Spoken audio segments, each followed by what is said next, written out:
ایک وقت ایسا آنے والا ہے کہ جب لوگوں کے دل خوف اور دہشت کی وجہ سے پھٹ رہے ہوں گے، گھبرا رہے ہوں گے۔ اس وقت کچھ لوگ ایسے ہوں گے کہ جن کے دل اس دن مردہ نہیں ہوں گے، اللہ تعالیٰ ان کے دلوں کو زندہ رکھیں گے۔ یہ کون لوگ ہیں؟ یہ وہ لوگ ہیں جو شب عید کو، چاند رات کو اللہ تعالیٰ کی عبادت سے آباد رکھتے ہیں۔ ہم اس رات کو ضائع کرتے ہیں فضولیات میں، بازاروں میں، شاپنگز پہ آگے پیچھے جا کر، لیکن یہ وہ رات ہے کہ جسے لیلۃ الجائزہ کہا جاتا ہے، جس دن اللہ تعالیٰ سے انعام لیا جاتا ہے۔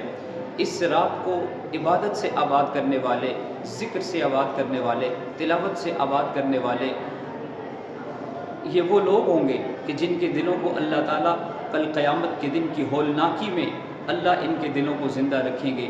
آئیے اس رات میں اپنا محاسبہ کیجئے۔ آپ نے رمضان کے 30 روزے گزارے ہیں، آپ نے رمضان کی تراویح پڑھی ہے، کیا تراویح سے آپ کے دل میں تہجد کا شوق پیدا ہوا؟ کیا رمضان کے روزوں کی برکت کی وجہ سے آپ کے دل میں گناہوں کی نفرت پیدا ہوئی؟ کیا رمضان کے انوارات اور برکات کی وجہ سے آپ کے دل میں قرآن کا ذوق اور شوق پیدا ہوا؟ کیا آپ نے سچی توبہ کی ہے؟ اگر نہیں کی تو یہ موقع ہے، آج کی رات ہے، چاند رات ہے، اس رات کو آباد کیجئے، اس رات کو اللہ تعالیٰ کے حضور سچی توبہ کیجئے۔ اللہ تعالیٰ ہمیں توبہ کرنے کی توفیق عطا فرمائے۔